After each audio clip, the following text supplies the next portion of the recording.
everyone, and welcome to this launch of the real-time review for diaspora engagement in Somalia by us at DEMAC. Before we dig in with introductions and everything, we want to go over a few practicalities so that everybody is set and can hear well. Go ahead, Colvin, to the next slide, please.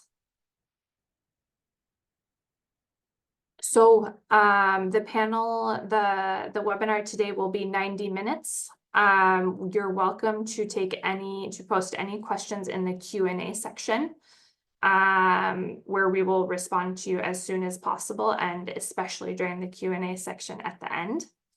We have interpretation in Somali and English, which I will share in a bit more detail shortly. Support via chat if you have any technical issues. And you are muted, your video is off, and the webinar will be recorded today. So then over to a few instructions on interpretation. Go ahead to the next slide here, thanks. Sophia, let me say in Somali. Yes, yeah. Yeah, first slide, go back to first slide. soo dhawaada asalaamu calaykum dhammaantiin inta ku jirto webinaarka maanta oon kusoo bandhigayna daraasada laga qoray qurba jooga 90 daqiiqan wada joogi doonaa waxaa kaloo jiro uu leeyahay webinaarkan service ku saabsan af Soomaali af English oon idin sharxi doona qaabka ku galaysaan isla markaa waxaan codsanaynaa in telefoonadiina codka ka xirtaan fiidiyahana off idin ahaado dadka dhageystayaasha ah ama kasoo qaybgalayaasha sidoo kale haddii u baahan tahay wax caawinad ah ama aad su'aal qabtid isticmaal meesha chatka ama qoraalka lagu qoro lagu wadaago waxaan kaloo idin sheegaynaa in webinaarka maanta uu duubis geli doono uu noqon doono mid la duubayo waa mahadsantiin. Thank you. Over to you, Sophie. Great, and go ahead, Colvin.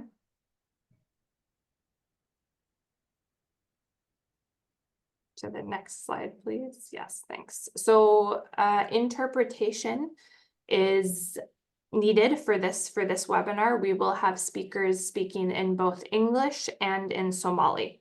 So right now, you should go to the bottom of your Zoom and you will see a small circle that looks like this icon here, and you select either English or Somali. So everybody should select either English or Somali because we will have speakers speaking in both languages. And go ahead, Darbaho, and waxaan markaa halkaan rabnaa inaan idinku sharaxno qaabka aad u dhageysanaysid turjumaadda ama adeegga turjumaadda marka waxaad arkaysaa calaamadan adduunka globalka ah zoomkaaga hoostiisa webinaarka ku sawirmaa meeshaas click haddaa siisid waxaa ku soo baxaya laba qol labadaasoo qol oo kala ah English ama Somali marka haddii af Soomaali artina ku dhageystid daraasadoo dhan ama dooda socoto qaybta af Soomaaliga galaysaa haddaad doonaysa Englishna ku dhageystina qaybta Englishka galaysaa dooranaysaa oo maasantii. Over to you. Thank you. Thanks a lot. And on to the agenda, please. Yes, so I hope that everybody is settled with interpretation in Somali or in English, and feel free to reach out in the chat if not. Before we dig into things, my name is Sophia Jarvis. I am one of DEMAC's coordinators based in Copenhagen and leading on our research and our work in Somalia. And I am also here with my colleague Ahmed Omar, who is our DEMAC specialist for Somalia. You will be hearing, hopefully not too much from the two of us today. We'll be facilitating the conversation, but we also have very great and knowledgeable speakers, both researchers who will speak about the results of the real-time review, as well as 3 diaspora experts that will be joining us to share their reflections and experiences. So with that, a quick look at the agenda. I will start with just a very quick overview of what is DEMAC, what do we do, and then we will dig into a little bit the findings of the real-time review research, which will be published following this webinar. And then we will have about 30 minutes hearing some experiences from diaspora responders that are involved in and leading humanitarian responses in Somalia, who will share some of their experiences from real cases, as well as reflect on the findings from the research. And towards the end, we will have about 10 to 15, hopefully 20, if all goes well, 20 minutes to hear some questions and reflections from the audience. And then a closure, and after that, you will be very welcome to download and read the first research.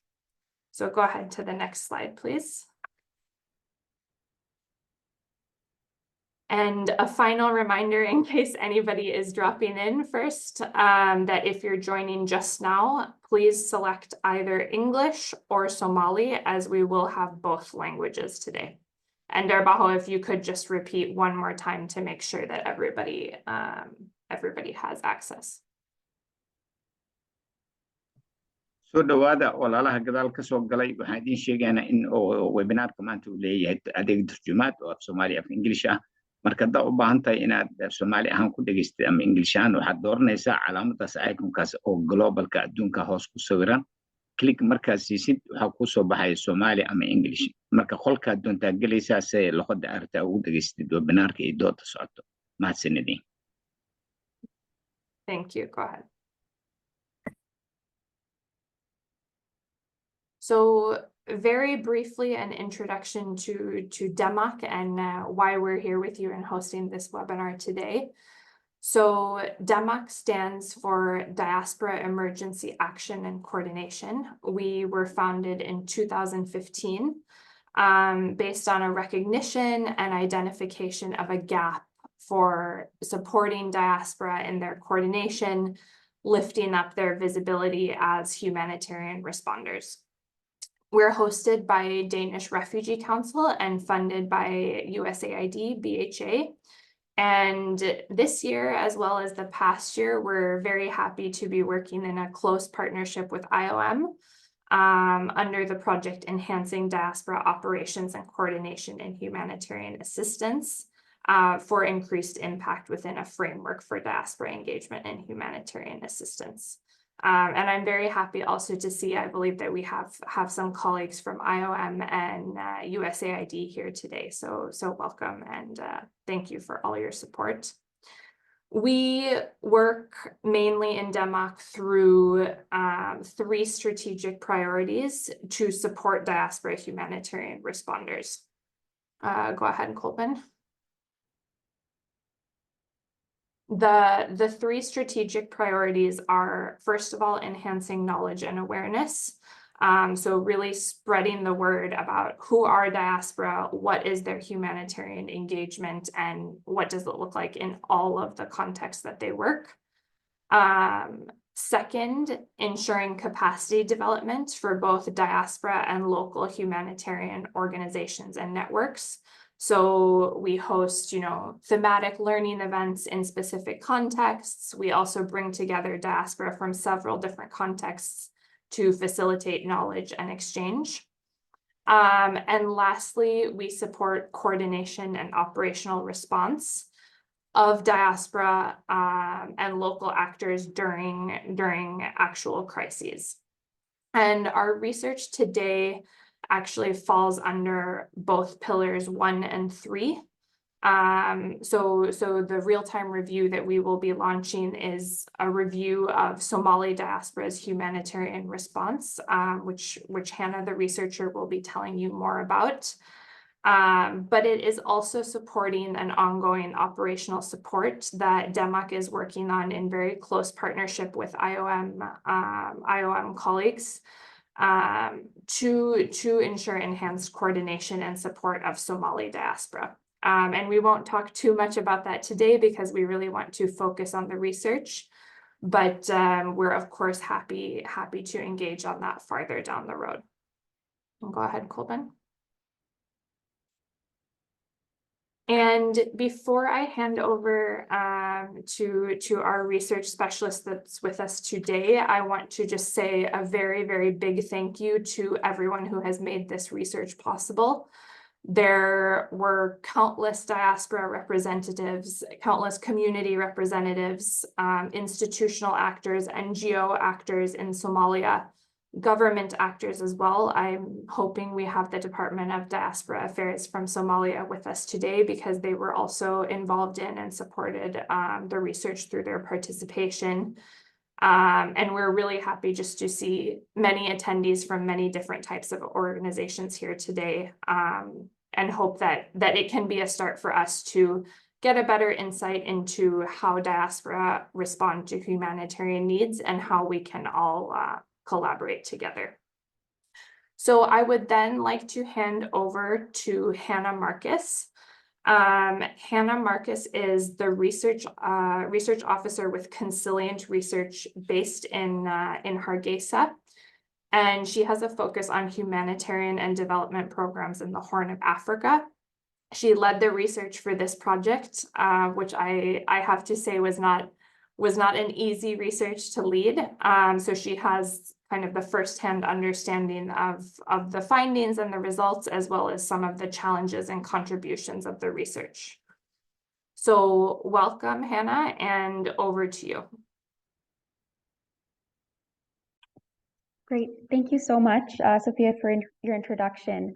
I'm very pleased to be with you all today to discuss some of the key findings from this really rich and meaningful research I had the honor of being part of, and to highlight some of the recommendations that you'll find more of in our report. Next slide, please.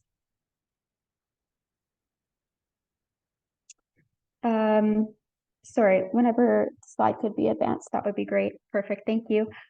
So just starting with the purpose and methodology of the research.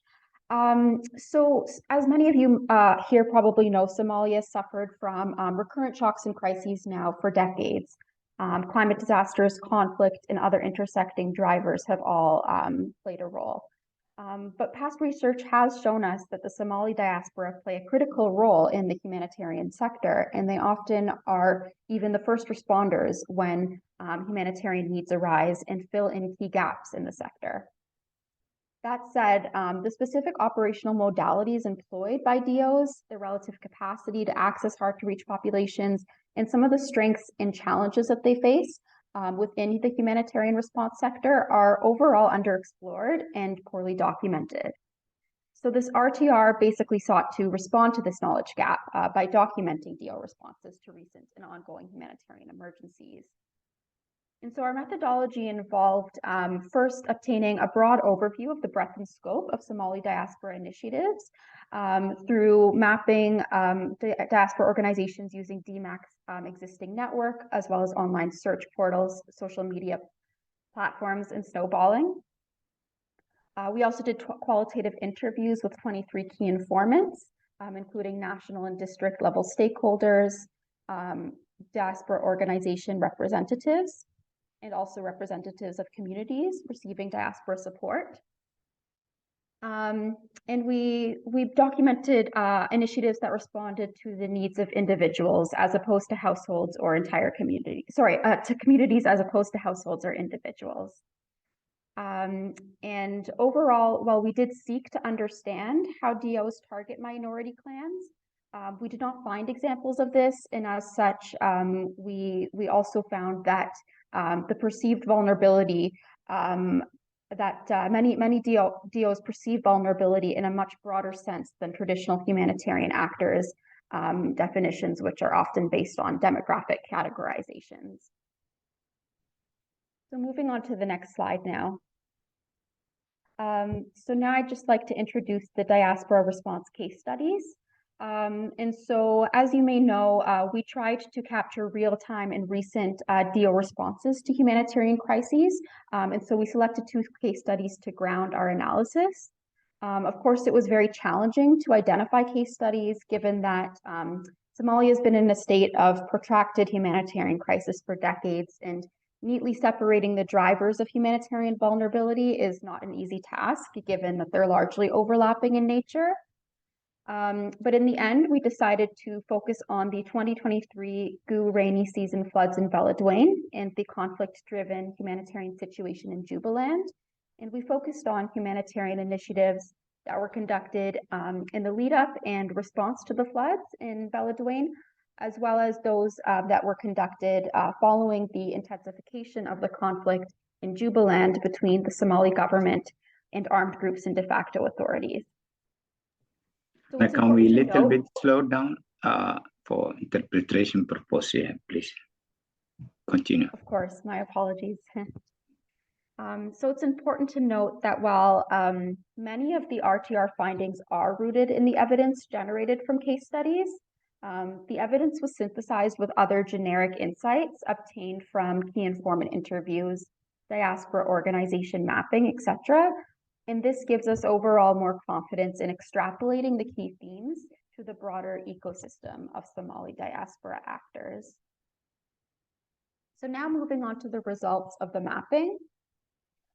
A total of 86 diaspora organizations were identified through the mapping, 53 of which were confirmed to be active through direct communication or through what we saw as recent indication of recent social media activity.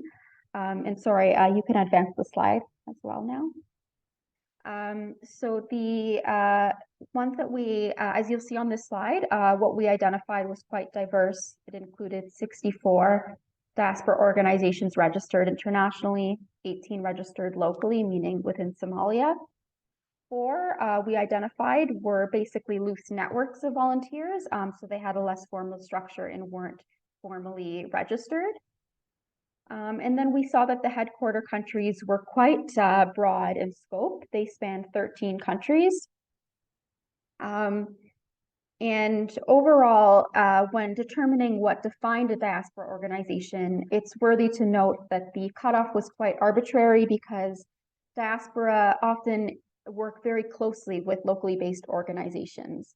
And this is something that we'll talk about more shortly. And so the scope of diaspora involvement can vary greatly. So drawing the line is a bit of an arbitrary division. So we need to keep that in mind, in addition to the fact that this mapping really only scratched the surface, given that unregistered organizations, as well as many in the neighboring countries, were not effectively captured. Next slide now. We'll look at the primary funding sources for diaspora organizations. You can see here from the figure that we saw that financial support stems mainly from crowdfunding initiatives and contributions provided through charitable donations from the diaspora. For example, Zakat is a common modality.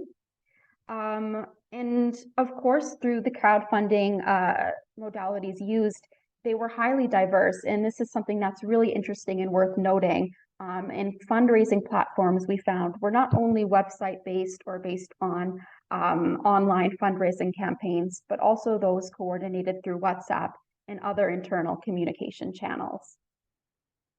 Moving on to the main implementation modality now. Next slide. Thank you. So this slide here shows us that the primary implementation modality identified in the RTR was through on-the-ground staff and volunteers alongside collaboration with community-based organizations. But overall, DOs work very close with local actors. And so I just want to emphasize that even many of you here within this audience may not have been aware, but you may have very possibly worked with DOs just by virtue of working with local organizations which are connected with them in diverse ways. And finally, the areas of intervention. So among the 86 mapped DOs, primary areas of intervention were education, advocacy, health, food security, and cash support. But it's important to note that DOs typically work multi-sectorally across various sectors, and they tend to oscillate between humanitarian and development initiatives in a very fluid manner that's much more fluid than that of institutional actors as they respond to what they see are the most pressing needs of their communities. And so therefore, this distinction between humanitarian and development sectors may become a little bit less relevant or more arbitrary when we're reviewing diaspora activities. Next slide, please. So now I'd like to move on to some of the main strengths of the Somali diaspora organizations that we reviewed and identified. These were varying in nature, and there are several that the report discusses, but I'll go into a few in more detail here. So of course, we have things like heavy levels of commitment, which we see in the form of taking risks to reach hard-to-reach populations, engaging in extensive fundraising, and even working voluntarily. We see rapid response capacities through their ability to mobilize and to collect resources and get on the ground very quickly relative to other actors. And we see the transfer of important skills from the Somali diaspora in the form of skills in language, grant writing, networking, partnership building. And these are all important contributions to local organizations. And then in terms of some other strengths that we identified, effective fundraising is a really key one that was really interesting and sets diaspora organizations apart from many traditional humanitarian actors. We found that they're able to collaborate with within expansive networks of Somali diasporas living abroad, and they're able to use very diverse crowdsourcing mechanisms and platforms to raise large amounts of funds through these modalities. And so, for example, just to give some context, just 3 of the diaspora organizations that we interviewed for the RTR, which shared information on funding with us, reported that they collectively raised a total of $1.1 million US, and this was all through diaspora contributions.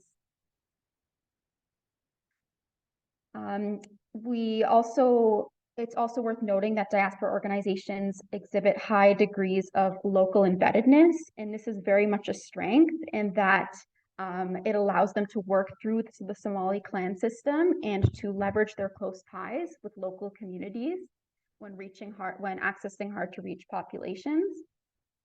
And that leads us to the last main strength that we found, which is really their unique capacity to access these hard-to-reach populations, as well as highly mobile populations that are difficult for other humanitarian actors to reach or to track in the same ways. So we see how DOs leverage local connections to access hard-to-reach areas. For example, one of the DOs that we interviewed shared that its gender-based violence project managed to transfer $64 US to households of gender-based violence victims to fund their hospital visits. However, this community was under control of armed groups and de facto authorities. And so the way that they were able to get this money to the community was exclusively through working through clan leaders and clan elders, which were able to collect phone numbers, pass the phone numbers along, and then they could send the money virtually or through mobile money transfers. We saw similar examples as well in Jubaland, which I can go definitely into more depth in the further discussion later on. And we also saw how Somali diaspora actors are very skilled in tracking IDP movements because they have a deep understanding of the evolving on-the-ground dynamics. They're often very closely monitoring the conflicts and are very familiar with the realities on the ground. And this allows them to really know where people are moving and where the needs are, and to identify where the aid needs to be mobilized and delivered at any given time. Moving on to the next slide, please. I would just like to discuss briefly here some challenges of diaspora organizations. Sorry, apologies, here are some pictures as well from some of the initiatives that our DOs conducted. As far as challenges that we identified, there were definitely challenges related to the perceptions of international actors around the accountability and impartiality of DOs. We found that many institutional actors view them as biased in their selection of target groups, and often perceive them as lacking in processes for ensuring impartiality and accountability. But it's important to note that in reality, we found that accountability mechanisms used by DOs do vary quite greatly. And there are some formal organizations that use very robust meal frameworks and adhere to traditional humanitarian principles, while on the other end of the spectrum, you might have some organizations that work in a different way and use mechanisms of activity reporting stemming from internal communications, for example, from photo sharing, using social media. So these are all methods of activity reporting, but they're not always recognized by other actors, or they're not perceived as transparent by traditional humanitarian actors, but nonetheless, they are a means of reporting and should be seen as such. And so overall, I mean, more research is needed on this topic, but the RTR made clear that this, unfortunately, is something that undermines collaboration and partnership. And then in terms of gaps in coordination, overall, we found that few DOs engage in the cluster system, and there are currently no official arrangements or operational frameworks for diaspora to engage with OCHA or with national level actors, such as the Somali NGO Consortium, for example. This can unfortunately lead to overlap and duplication of activities, and it's driven from many potential factors that we identified, which are discussed further in the report. And of course, finally, lack of diverse funding and resources to scale and sustain interventions was identified as a really major gap, as this really, most of the diaspora organizations we interviewed did not have institutional funding. They relied heavily on, or even exclusively sometimes, on diaspora contributions. And while this might have allowed them to fundraise directly and quickly mobilize resources to respond, it didn't allow for that continuity and long-term funding needed to sustain and to even scale their interventions or invest in longer-term initiatives such as organizational development or other larger projects. And so now finally, moving on to the recommendations, I'd just like to note that we've provided several in the report, but I'm just going to highlight a few here that I feel are most salient and anchored in the research findings. So overall, for diaspora organizations, we advise that they focus on routinely documenting and publicizing their activities, as this is essential to ensure the awareness and understanding of DO's work among institutional actors and other partners. It's also important for them to participate in more diaspora-led coordination platforms, of which several do already exist. At the same time, there's still scope for establishing new coordination platforms between diaspora so that we can increase the dialogue, advocacy, and knowledge sharing among Somali diaspora actors. In terms of institutional humanitarian actors, next slide, please. We would advise that they dedicate more funding and human resources to strengthening capacity of diaspora actors. For example, providing organizational development support, technical assistance, or mentorship. And this should be flexible and based on the self-expressed needs and requests of diaspora actors themselves.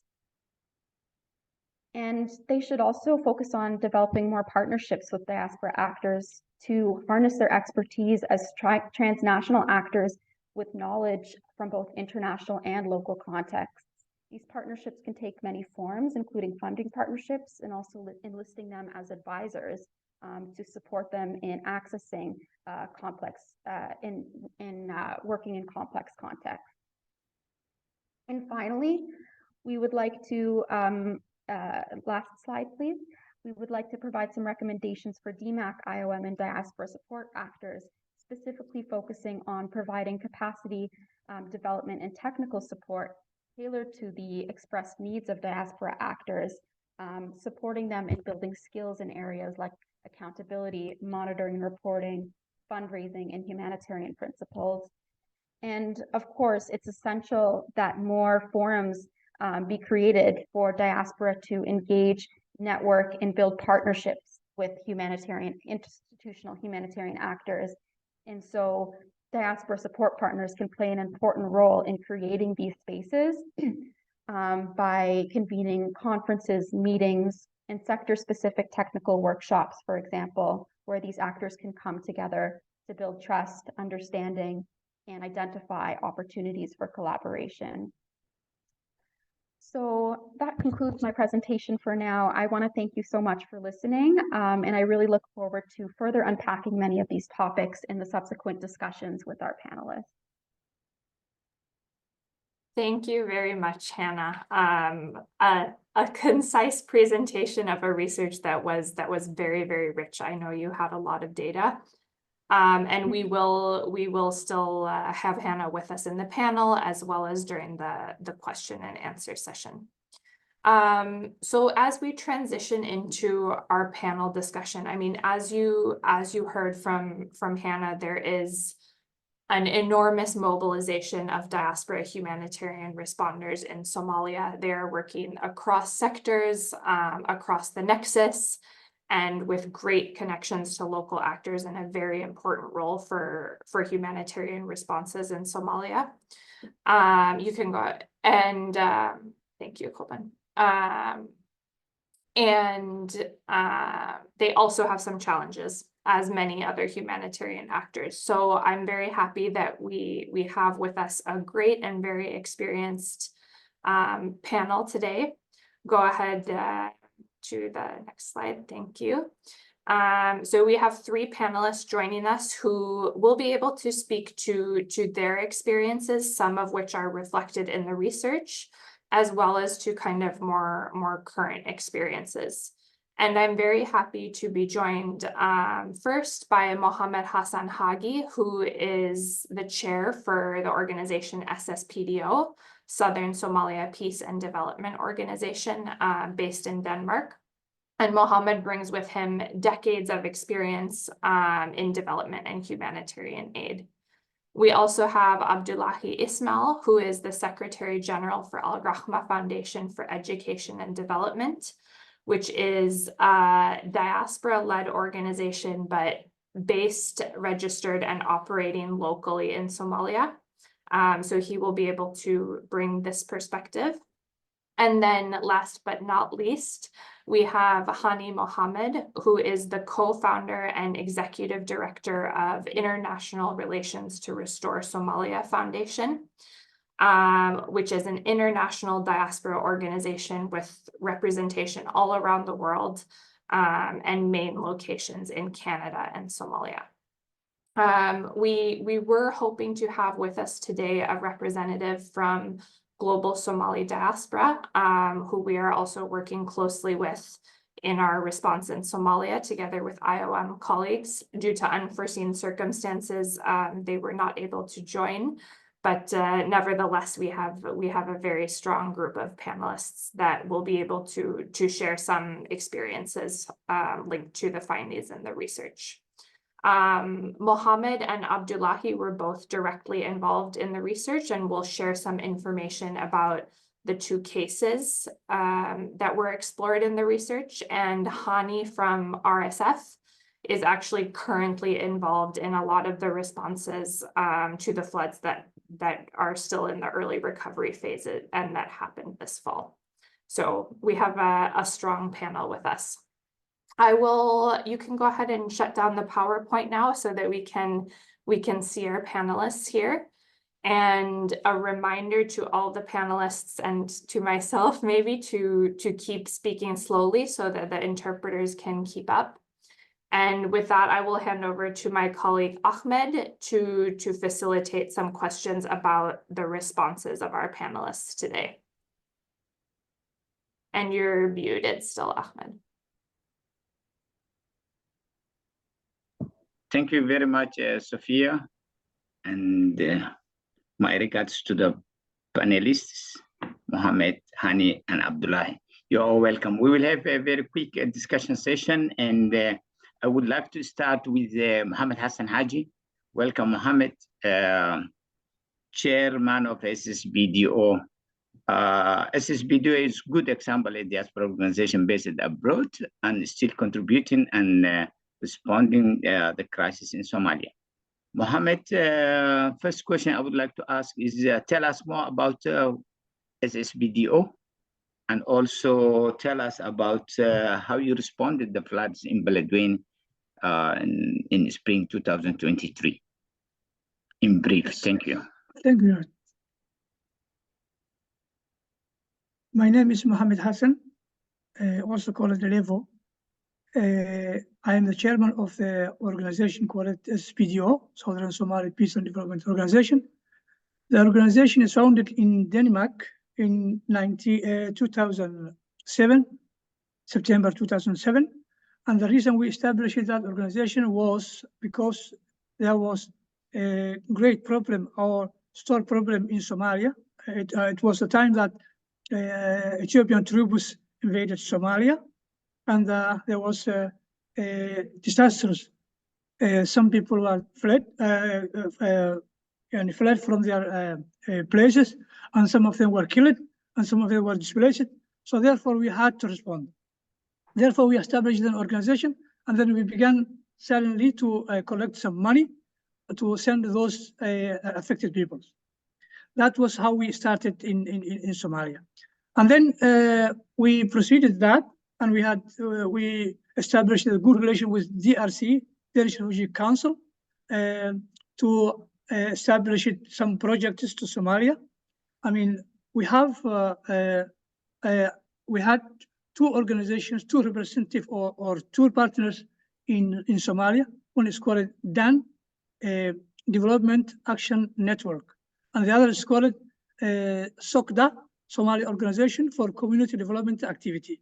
Both of them we use, SOCDA we use for development projects, and then we use for emergency projects.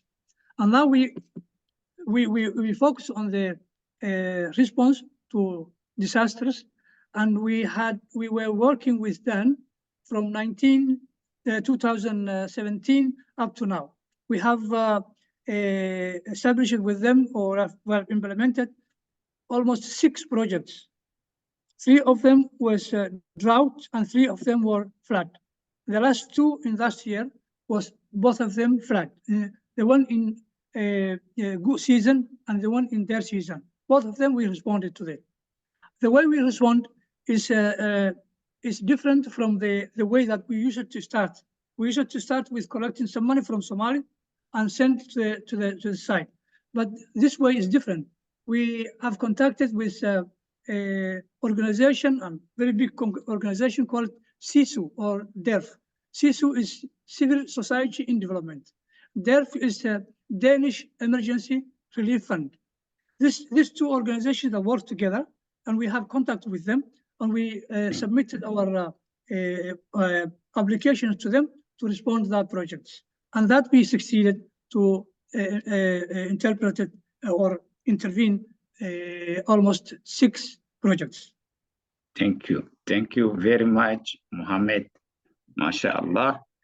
Let's go to now Abdullahi Adam Ismail, Secretary General of Rahma. Abdullahi, you are welcome. MashaAllah. Abdullah is another good example, is a diaspora-led organization based in Somalia, registered in Somalia, and responding to the crisis. So Abdullah, my first question is, tell us about Rahma, and also tell us a little bit about how you responded to the humanitarian needs in Jubaland in the past year. You're welcome, Abdullah.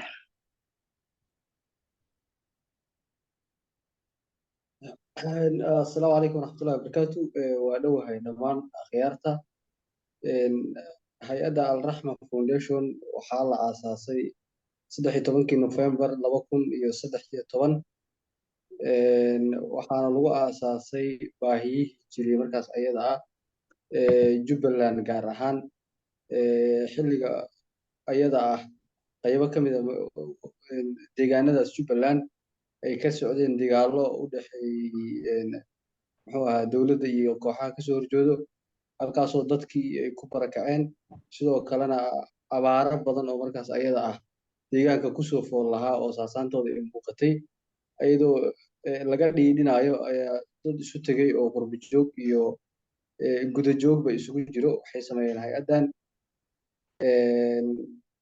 Al-Rahma Foundation waxaana 2014 ay ka shaqo bilowday xafiiskeeda oo laga furay magaalada Muqdisho kadibna waxay ka howlgalaysay shaqooyinkeeda ugu horeeyay laga bilaabay deegaanada Jubaland waana meesha ugu baaxadda weyn ay ka shaqeyso si gaar ah waxay awood u sii saartay gobolka Gedo oo ka tirsan Jubaland gobolkaasoo ah gobolka labaad ee Soomaaliya ugu weyn runtiina ay dadku inta badan ugu dhammaan jireen arrintaas oo keentay xilliga abaaraha markay dhacaan in gobolka ballaarinidiisa marka laga soo tago biyo la'aan ba'an ee ka jirtay qurbo joogtii isu tagtay iyo dadkii markaas ayadaa isu tegey waxay kaafargareeyeen oo ilaahay u fududeeyey in ay baahidii biyo la'aanta hay jirtay qaybo ka mid a daboolaan sida inay biyo dhaamin sameeyaan iyo inay si emergency ah ceelal u qodaan ay dadka biyo ka cabaan sidoo kale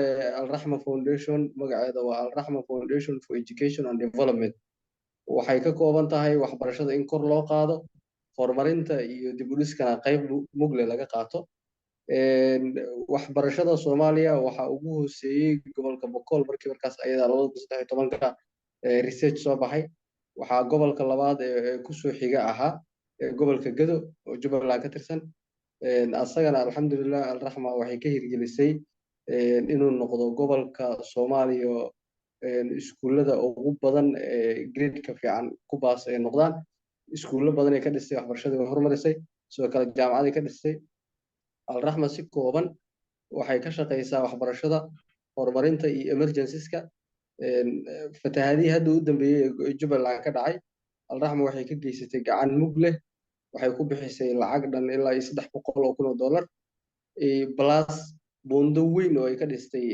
bishii Maarch 2023 ay fatahaad ku dhufatay magaalada Baardheere buundo ilaa iyo almost 90 mitir ah oo tog magaalada bartankeeda kala marayay dad badan ay ku dhamaadeen ilaa 9 qof ah buundadaas ayadaa si emergency uga howlgashay Diaspora iyo community-ga isu tagay baana hirgeliyay lacag waxaa lagu qiimeeyay buundadaas ayada inay ku baxayso ilaa $1,700,000 ah lacagtii almost 70% way soo xarootay shaqadina waa lagu qabtay welina wax la mari karo la isticmaali karo way egtahay si kooban alraxma intii jirtay waxa u hirgelay inay qabato mashaariic aad u fara badan dhanka biyaha ilaa iyo 10 ceel oo biyaha ay ka qoday gobolka Gado ilaa 10 kalena way u sahansan yihiin iyo Jubaland 10 kalena way u sahansan yihiin inay fuliso dhawaan hadduu Ilaahay yiraahdo jaamacad weyn ayay ka dhistay magaalada Balad Xaawo oo waxbarashada ilaa iyo dhowr iyo 10 iskuul ee ayadana sidoo kale wax ka qabatay engage gareyn iyo dhismo intaba isugu jira emergencies-ka ilaa iyo 2,000 iyo xoogaa boydood ka badan ay ka dhaamisay xilliyadii abaarihii kala duwanaa si kooban alraxma mashaariic badan u hirgelay waxayna ku fushay mashaariic isku tashi oo maasantiin yes you will tell us more about your intervention and experience and lessons learned from Al-Rahma emergency intervention activities. Thank you, Abdullahi. We welcome Hani, our panelist, the only female we have now in the panel. Hani, welcome. Hani is from Restore Somali Foundation, and which was an organization that's responding actively to the floods, the current floods especially. And Hani is based in North America, but she frequently travels to Somalia to support and train their partners on the ground. Hani, my question is, tell us about the RSF organization, more about it, and also share with us how you have been responding to the recent floods. Welcome, Hani. Assalamu alaikum wa rahmatullahi wa barakatuh. I hope you can hear me well. Thank you so much, DMAC, for having me, and thank you, Darbaho and Sophia, for having me on this panel. So Restore Somalia Foundation is an international diaspora organization with members around the world. Our main mandate is to strengthen the collaboration between diaspora and also between diaspora and locals, as well as empower the diaspora community through education and information, promote social development, and also work in promoting peace and sustainability in Somalia. So our organization focuses on capacity building of institutions and individuals, connecting Somali diaspora to their country of origin, and empower them through education, like I said earlier. We host workshops, forums, conferences, and of course, we do respond to emergency disasters or emergency situations when there's a need that arises. And like Ahmed and I think Sophia mentioned earlier, the recent flood, the El Nino flood, was one of the most devastating flood in history in Somalia. So as RSF, we were very touched by it because we do have a center in Baidawa, and that was really affected. And we also have like 2 schools on the ground, one in Berdale and one in Walawen, and both of them were heavily affected. So our emergency response right there, some of our board members and also members of advisor board and myself traveled to Baidawa end of November, and we wanted to see the situation firsthand and also assess what happened. So the main question that came up all the time was when we looked at the situation in Beledweyne and the situation in the southwest region, the impact was really devastating in the southwest region. So we were asking ourselves why people did not evacuate. What was the reason? Even though we saw warnings going out, there were notifications that were sent, people, camps were being visited, but no, most people did not leave, did not evacuate. So that was something that we could not understand, and we wanted to touch the base of that. So in our visit, we visited 7 camps, and we do actually thank the local government as well, and the federal level and state level for facilitating all of that for us and collaborating with the RSF. Our team, including myself, we were on the ground, visited 7 camps, interviewed more than 20 people, and most of them said they did not believe that the flood will be of this magnitude. Information was getting to them, but they did not believe it, that it would actually happen. And we noticed that global warming and also, all these disasters caused by the environment changing were not information that people knew, and that they could not relate to it. And so we said we did a little research there. Basically, when we find out the situation was lack of communication, whether it was language barrier or not, we did not know where it was coming from, but there was a lack of communication between the people that were warning and to the people that were in need to evacuate. So we looked into the pamphlets that they were receiving, how the communication was going through. And after that, we, of course, also needed to act very quickly. And we contacted all our members. We mobilized our members international level and also our local partners to act very quickly. And we wanted to coordinate to avoid duplicating efforts. So one of the first things that RSF did, which I am very proud of it, is the RSF health team. And what they did is they started coordinating very quickly with the Southwest Medical Association by providing support and information. And we wanted to be more proactive because people were already, other organizations, local and international organizations, were already starting to act quickly in providing shelter, food, and all of that. So we said, okay, where can we help to be more proactive? What else is coming after the flood? What is the aftermath of the flood? So that's when we said we need to focus on the health mapping. So our RSF's health team, like I said, they're very great at doing this. So what they did is they contacted the medical association, coordinated with them, gave them skill training on waterborne diseases to be more how to resolve that. Yeah, thank you so much. Yeah, we talk more later. Thank you very much. Thank you for your introduction, Mohammed Hassan, Abdullahi, and Hani.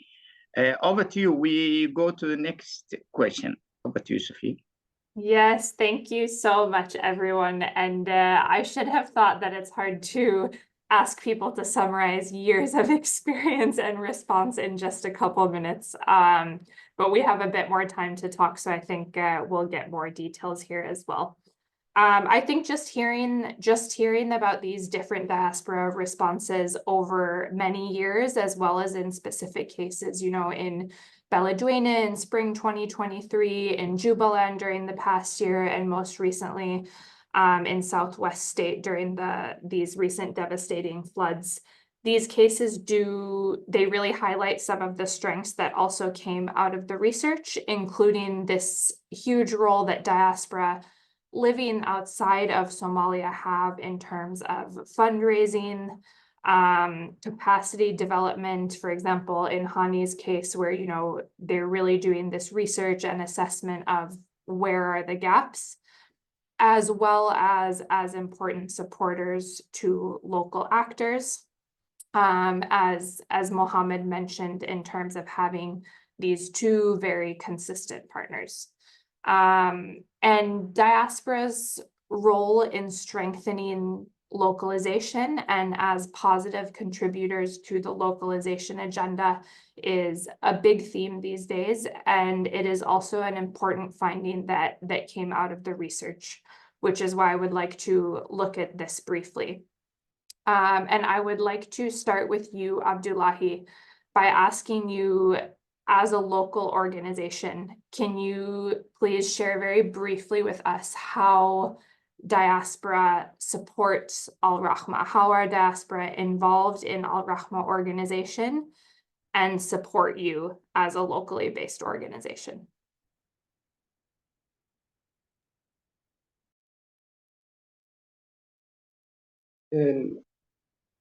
أحمد رباح وما قصة الرحمة فونديشن waxay muhiimadda u leeyihiin diasporaha waxaa waaye boqolkiiba boqol ayagaaba donorskooda ah oo fangareeyo markii laga yimaado wax yar oo boqolkiiba laba ama wax la mid ah oo hadda aan rabno inaan ka kordhino oo local community-ga ah engaging local community-ga marka laga soo tago boqolkiiba boqol alraxma mashaariicda horumarineed waxbarasho iyo emergency ay fuliso waa diasporada muhiimadda ay u leeyihiin alraxma marka waa donor kale ma lahan cidda keliya ee fanka ay wax ku qabanayaan bixiso oo mararka qaar ka bato above 1 billion plus ka badan ayaga waaye marka muhiimad boqolkiiba boqol waxay u leeyihiin aan cid kale u lahayn maasantiin.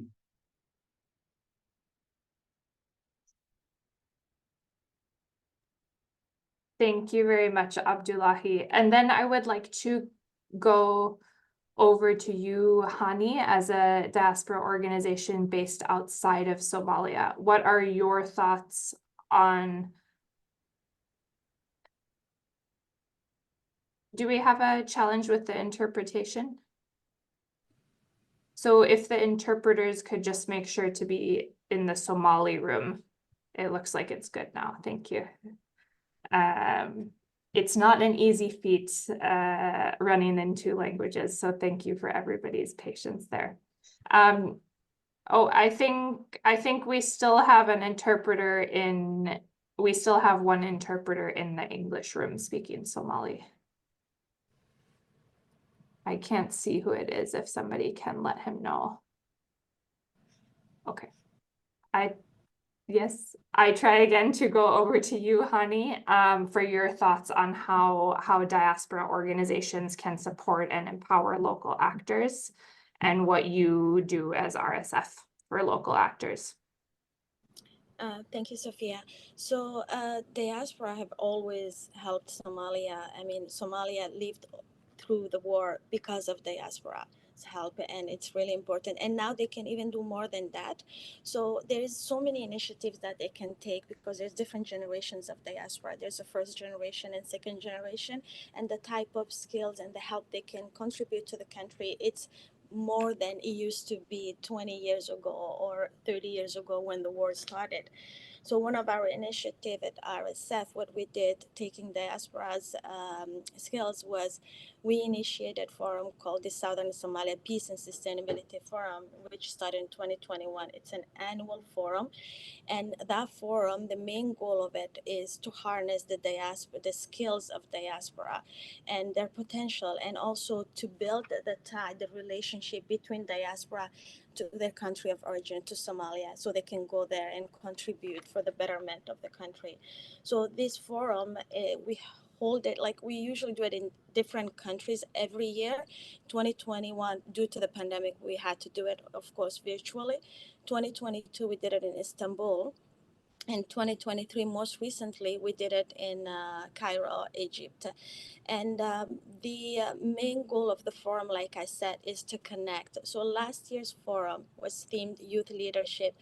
We had the second generation diaspora leading the forum. And in that forum, we invited youth-led organization, one youth-led organization that we sponsored to come and like present at the forum. And also we invited presenters, young presenters that came and spoke at the forum straight from Baidoa and Mogadishu. And that forum was, for me, was one of the best one we ever had personally. It was so great to see like Somali youth from Canada, USA, Turkey, Somalia, Kenya, Switzerland, Uganda, and Egypt all together, and just connect. And it's a present their forward-thinking idea. It's we bring solutions there, and we invite government officials. And last year, we were honored to have the Deputy Minister of Foreign Affairs and International Affairs of Somalia to attend the forum and address himself, the next generation. So that's one project. The second one that I'm going to squeeze there very quickly is the Pathway Towards Sustainable Development. It's an education program led by second generation diaspora, and RSF is the facilitator of that. And if I can just tell quickly, Percy Jackson is being read in Baidoa because of through our education program. So we're teaching intermediate English classes and connecting the youth there so they can exchange knowledge and also connect together. So this is beneficial for the diaspora people, second generation born outside of Somalia, as well beneficial for the local young Somali that live there. Thank you, Sophia. Thank you very much, Hani. And then just very briefly, I would like to come back to you, Mohammed, because you mentioned in your introduction that you have been working very closely with two local partners, Sokta and Dan. And I know from our previous collaborations that all of your programming is implemented together with these actors on the ground in Somalia. Can you just share briefly how you work together with them? How do you, for example, identify a need and get funding to them and to the communities in need? And you're muted, so just to unmute. Let's see. One more try. Yes. There we go. Thank you. And first of all, when we are responding to the crisis, we just focus on if we, as an organization, come to Somalia and implement. That was not good for us because having partners, local partners, support them, to strengthen them, to build up their capacity was very interesting for us. Therefore, we first of all, we have tried to identify local partners that we can work together. So therefore, we have identified these two organizations. Whenever the project is, whenever there's a problem in Somalia, we ask our partner to make their survey, and then when they make survey and identify the problem, then we do factors. When we are responding, actually, we do respond in two ways. One is the Somali way, which is we try to mobilize our community in Denmark, and then collect some money, and then send that money quickly before we wait until the procedure of the projects will come.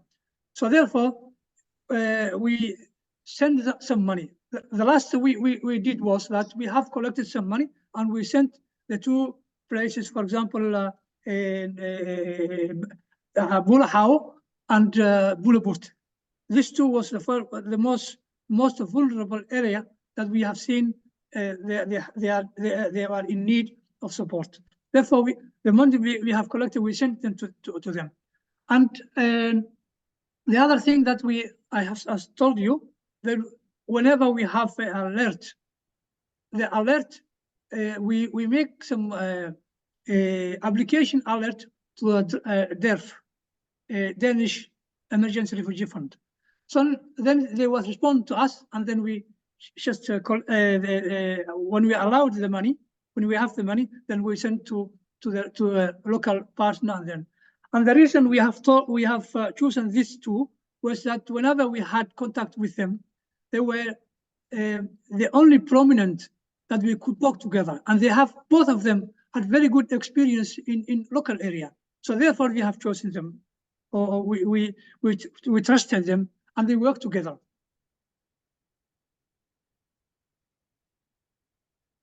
Oh, thank you. Thank you very much, Mohammed. So I would like to also transition now to another important topic that came out of the research that was done. And we hear it already that diaspora, as many of the rest of us working in humanitarian aid, we coordinate with so many actors all the time. And sometimes we don't coordinate with actors that we maybe should be coordinating with. And this was a theme that came out of the real-time review. First, in some ways, as a strength when it comes to diaspora's coordination with each other and with local actors, but also as an area that can be strengthened, as Hannah mentioned. And as we're running a bit behind schedule, I would actually like to just ask you, Hani, to speak a little bit on this, as I know Restore Somalia Foundation has been involved in some recent coordination initiatives.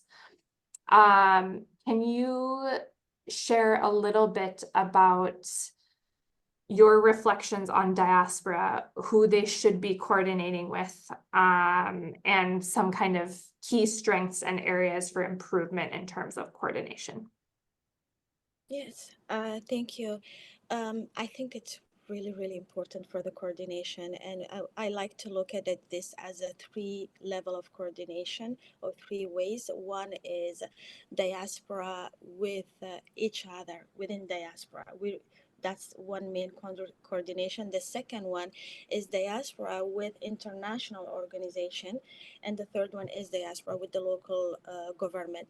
So diaspora coordination within each other, that is something that in the past few years it's actually taking forward, it's happening. And thank you, DMAC.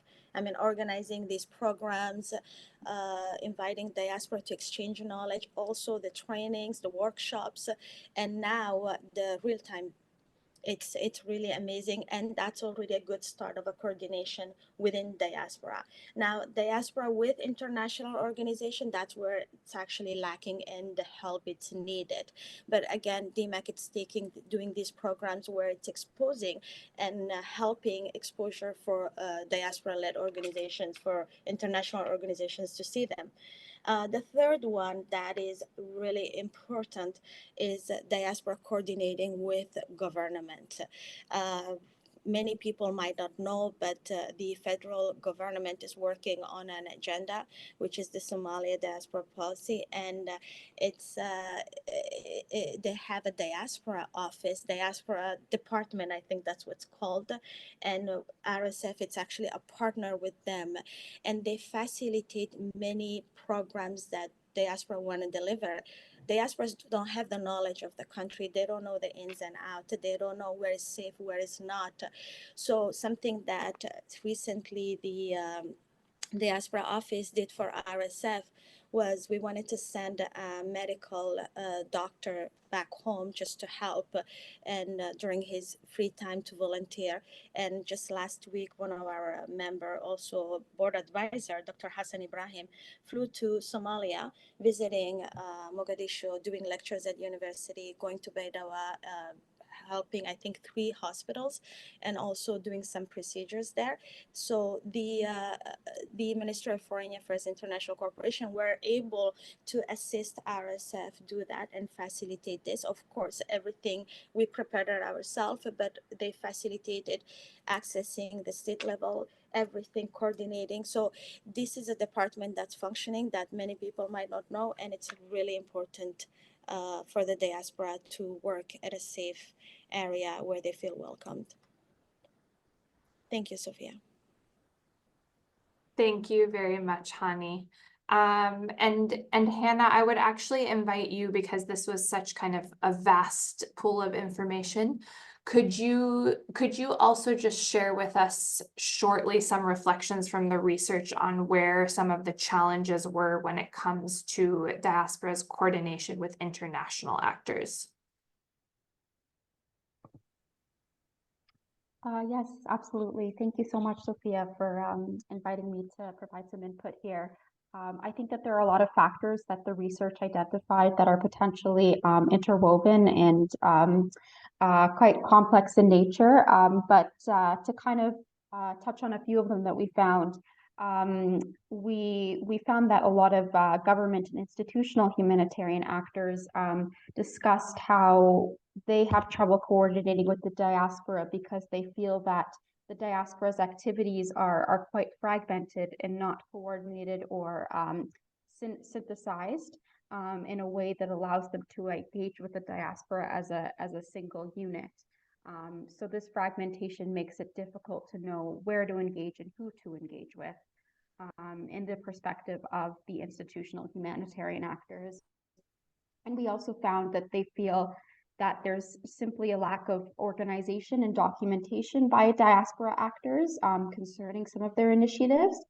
And this unfortunately does feed into this perception that they have that diaspora actors are lacking in accountability and transparency simply because the institutional humanitarian actors are often not very aware of where their activities are reported and documented. We also found, though, that diaspora organizations themselves have trouble engaging with the international humanitarian actors for reasons such as challenges related to lack of knowledge of the coordination platforms that they use. They also just suggested that there are issues in their overall understanding of the institutional procedures and coordination architecture that characterize the formal humanitarian system. And so these types of gaps in understanding and awareness of each other's modes of operating and initiatives together very much complicate the efforts to coordinate between the two different actors. But that said, I just want to emphasize lastly before closing that despite these barriers in the research, we really noticed that both diaspora organizations and institutional humanitarian actors are very receptive to working with each other. And this provides a really important starting point for some of the initiatives that the recommendations in the report highlight specifically. Thank you very much, Hannah. And I think, you know, as everybody here is aware, this is a conversation that is also ongoing. And there are a lot of actors that are working very diligently on kind of improving and addressing these gaps from, you know, both diaspora, local, institutional, and diaspora support actors. And we have many of them here with us today.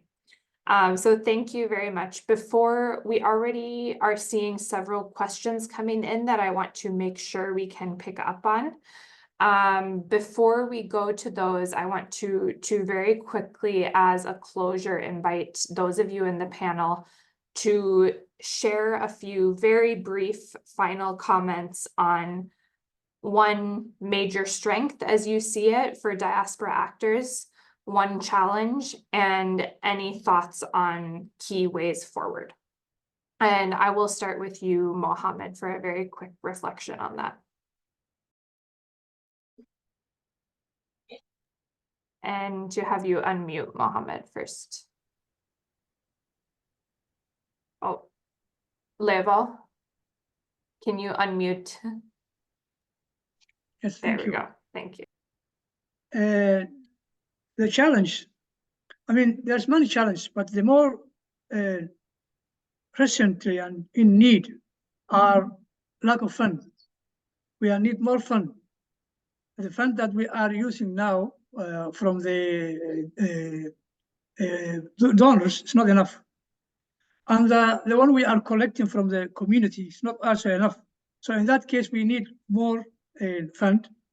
And the other thing is the effective training. We need also training for humanitarian principles, that we have to understand the whole the humanitarian principles, because there are some organizations that haven't had any training on that particular area. And we need also to participate in cluster meetings. For example, our partners, they are access to participate in cluster meetings, but we don't have that because we are not in that place. But is there any way that we could participate that cluster meetings? That's also another challenge that we need to respond. And the other problem we have is, challenge we have is the problem of transferring the money. When we collect some money, it's very difficult for us to transfer to Somalia because the Hawala system was now almost not functioning so as they were working before. So therefore, it's very difficult for us to transfer the money. That is the challenge. And then strengthen, it's also diaspora knowledge about the community. And the other thing is that when we collect some money, we send it quickly. Within 2-3 days, we collect some money, and that is a quick response. That's the other strength that we have. And then the other thing that we have very good communication channels inside Denmark, for example. Whenever there's disaster, all organizations in Denmark, we contact each other, and we contact also the community leaders in Denmark. Then we try to collect some money and then send quickly. That's also our strength. That is quickly respond. That's what I think it's how we just see. Thank you very much, Mohammed. And then Abdullahi, over to you. And Ahmed, did you want to highlight one thing, a key point that you were wondering for Abdullahi? Yes, Abdullahi, I think he didn't went talking a little bit. Okay, now can you hear me? Yes. Abdullah didn't talk about a little bit how they collaborate with the diaspora organizations and how they make the assessments on the ground. Also, Abdullah, we would like you to tell us a little bit about how you build the trust of the diaspora, because you only receive money from the diaspora and locally. To you, Abdullah, that question, that's just I wanted to. Thank you.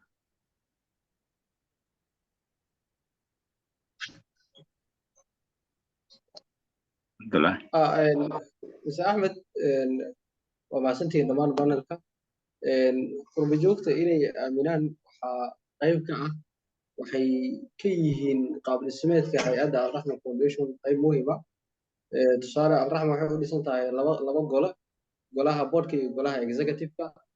Boardka, most of them 21 person ay kooban yihiin 21 qof. 21daas qof 80% ka mid ah waa qurba joog, waa diaspora. Marka waxay ka mid yihiin Al-Raxma Foundation, asaasayaasheeday qayb ka yihiin, ayagaa iskale, ayagaa u campaign gareeyo. Trustigana waxa keenaya waxaa waaye lacagta ay dhaqso keenaan, waxay u arkaan feedback-geeda si sax ah oo ay tusoo itaabsiyaan. Waxay ka shaqaysay deegaanadii, waxay wax ka tartay waxbarashadii, waxay wax ka beddeshay qaab dhismeedkii iyo qaab nololeedkii dadka, waxay wax ku soo biirisay habkii bulshada u noolaayeen. runtii wax tangible oo la taaban karo markay dadka arkeenna marka ka dambeyso way sii badanaysaa in ay trustiga uu billigaro uu dhismo, aaminaadda ay xoogeysato, ayaguna ay isku xirnaantooda sii xoojiyaan. Si kastoo khilaafaad ay u jireen, haddana waxaad u malaysaa in markii qof wax la taaban karo uu arko in uu meesha keliya uu imaan kara ay halkaan noqonayso oo community-ga iyo diasporaha u dhexeeyo. Waa mahadsantihiin. Thank you. And then over to you, Hani, for a last quick reflection on strength, challenge, and ways forward. I'm gonna try to make it as short as I can. For these strengths, if I can start with that, diaspora, like Hannah mentioned in her report, they're the first responders, and they also know where to go. They can reach hard to reach areas, as well as they know what happens on the ground in terms of language barrier. That's the main one. And for sure, many people might not understand why language barrier. Somalia is Somali. Somali has two languages, Maya and Maha. And most affected areas and most IDPs, they come from the southern region and they speak the Maya language. So information being transferred to them, they don't even know what it means, especially life-saving situations like during the pandemic, what happened, pamphlets that they couldn't read nor understand whatever was read to them. And the challenges that diaspora face is with international organizations. Lack of accessibility, lack of communication, and also they don't know how to get to that level, that requirement that's built, because they don't have proper trainings and workshops.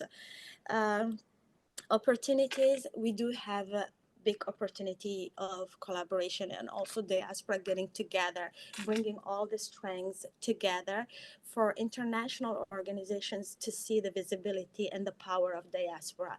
Like, we have all different competency, different knowledge, different skills. If we bring them together, probably we would reach to that level easily and have some kind of a framework or like some kind of guidelines for diaspora, how to come together. That would be a big opportunity, and especially with these coordination meetings that DMAC is organizing, there's a light in the tunnel, I can say that. Thank you. Thank you very much, Hani. And with that, to make sure that we have some time for questions, I would like to keep all of the panelists here. We will do two things at once now. So we will be launching a poll where we would like you to just answer 4 or 5 very quick questions about the webinar so far. Please take 2 minutes just to answer. This will help us to do better and do more relevant programming in the future. And while you are doing that, if you are quick at this question, please submit any questions that you might have, or feel free to also raise your hand if you would like to ask a question in person. And we have about 10 minutes left, so we should be able to take a couple questions. I will just give 1 minute now while you answer the poll and while we let a couple questions come in.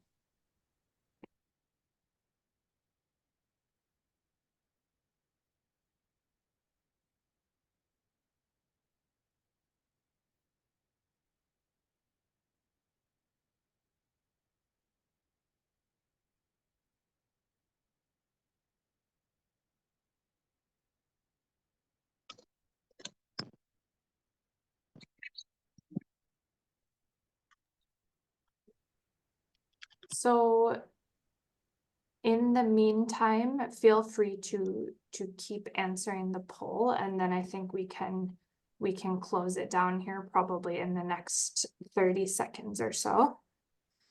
Or when you've finished answering, you can just close it down. And I will take the first question from Mohammed Dirsi from the Ministry of Women and Human Rights Development of the Federal Government of Somalia. So first, thank you very much for joining us today. We're very happy to have you here and a few other government representatives as well. There's 2 questions here. The first one is for Hannah Marcus, the researcher. And the question is, does the research identify any legislative and institutional gaps for engaging with diaspora? And are there any recommendations in that area? And go ahead, Hannah, to also speak beyond if you have any thoughts from the research process as well. So over to you. Yeah, thank you so much for this question. I think it's a really relevant one, as I do think that a lot of the gaps we did identify actually do stem from the institutional level.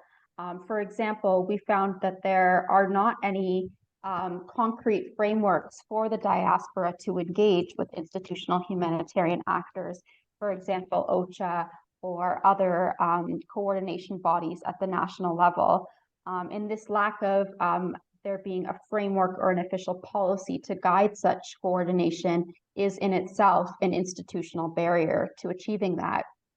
I think as well, there were many of the issues that we discuss in the report related to coordination, and the factors which complicate it are related to the institutional procedures by which diaspora organizations operate as opposed to international institutional humanitarian actors. They take very different operational approaches, and the very approaches that they take are founded on different ways of working and different ways of organizing humanitarian activities. And so that very institutional foundation, because there's a discrepancy between the two actors and the institutional foundations they're using to guide their work, that itself is a gap to coordination. And so I think that this is a very relevant question, and a lot of the gaps we can see do actually, at the end of the day, stem from deeper institutional barriers that would need to be addressed. Thank you very much, Hannah.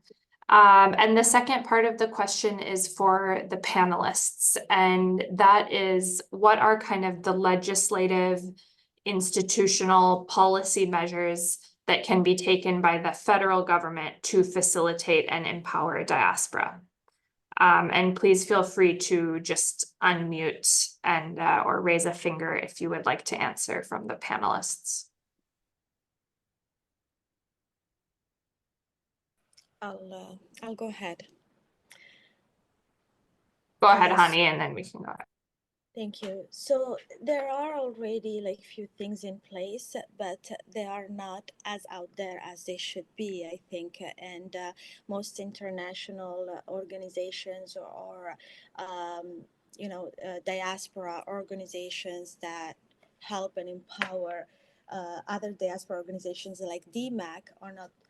It's not put it there, it's not informed. And I think the one agenda that right now the federal government is working on it, a project that they have, the Somali National Diaspora Policy, which they're trying to advance, that is already a big plus for diasporas. And this started, I think, a few years ago, but we just found out about it by looking into it. And it should be more put out there and informed. I believe that all diaspora Somali organizations could actually facilitate whatever they're doing through the international affairs, and that collaborating between the two, that's the way to go forward. So there are a few things in place, but they are not shared as much as they should be shared, and they're not put out there. And that's part of the knowledge sharing that diaspora organizations, they could do within each other and help and say, hey, you know what, there's this and this going, maybe there's this legislation there, did you comply with that? There's that office, there's this portfolio there, did you register? So these are the kind of things, workshops that we need more, and diaspora organizations as well to be more open to share what they know in the ins and outs. Thank you very much, Hani. Mohammed, did you have something brief to add there? Yes, I think it's very important to mention that, because as a diaspora organization, we are registered in, for example, Denmark. That is institutionalized already. But when we are working local partner, all our local partners are registered. And when they are doing their project and our project together, and then we always contact with the local authority. For example, when you are working in Beledweyne, and our institution based in Beledweyne, they are a member of the clusters in Beledweyne, and the government institutions are also part of the clusters.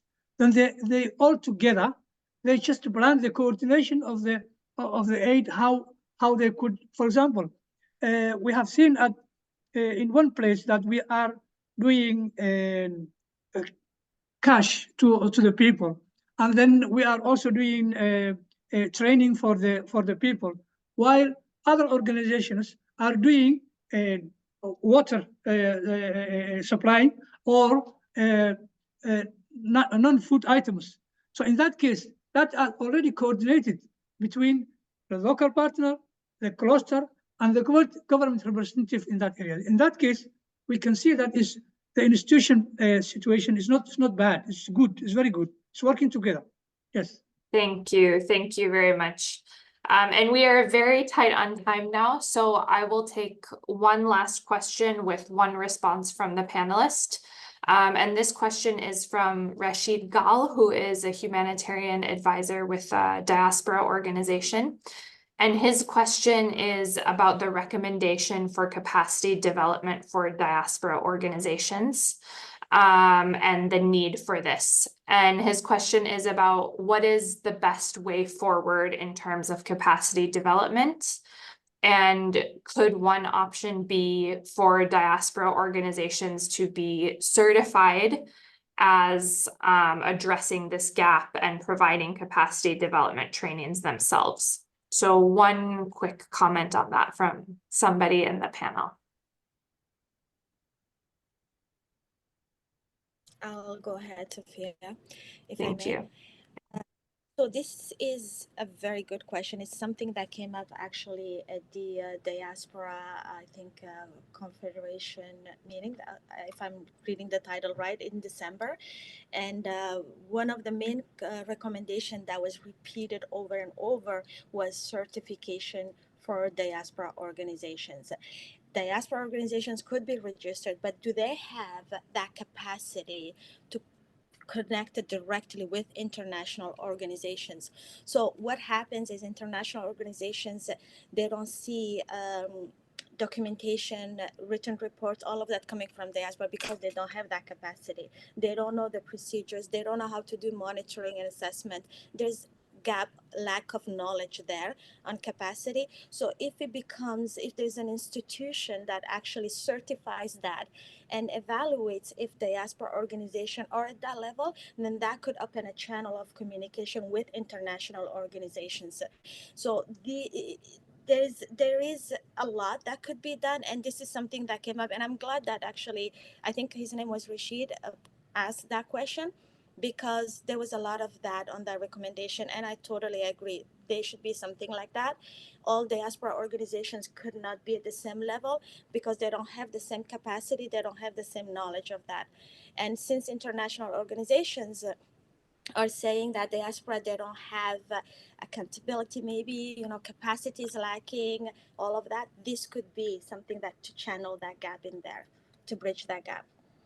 Thank you very much, Hani. And we can go ahead and get the PowerPoint back up actually so that we can close and get people home and onto their afternoons and mornings in time. Just a brief correction, actually, I had mixed up two Gals, so I'm sorry for that. That question was from Abdul Qadir Gal, who is also from a SSPDO. And actually, I had another question come in from Rashid Gal, who is the humanitarian advisor from another organization that we won't have time to touch on in depth now, but is relevant in terms of next steps. So he was asking what type of support DEMAC can provide. And I want to highlight that you can find more information about that by reaching out to us or by looking on our website, which you will receive information about as part of a follow-up email. And I also want to highlight that there are many diaspora organizations, of which some are here today in our panel, and also others such as Global Somali Diaspora that are working a lot on coordination. And point 2 here as part of the follow-up and next steps is that you're very welcome to reach out and connect to us for any questions. And we are also very happy to connect you to any other diaspora actors. I know that I think that most people in the panel here today are also happy to connect and many other great resources that we know. So thank you very much. We are just one of many doing this, this work. In terms of next steps, please download, read the real-time review, tell us more about what you think, reach out for further discussion with us as well as with others, and find more about both our support in Somalia and other diaspora's support in Somalia on our website there. And with that, I will say a huge, huge thank you to everyone who participated and everybody who has supported this work, to USAID, to IOM, both our DC and Somalia colleagues who have been very close partners in this research and in our ongoing work, and especially to all of you in the panel who took the time to attend today, and to all of you diaspora and local actors attending who are doing great work all the time for Somalia. So thank you very, very much, and have a lovely morning, afternoon, evening, wherever you might be. Thank you. Thank you very much. Thank you. Bye. Thank you, God. Bye-bye. Thank you, Abdullahi.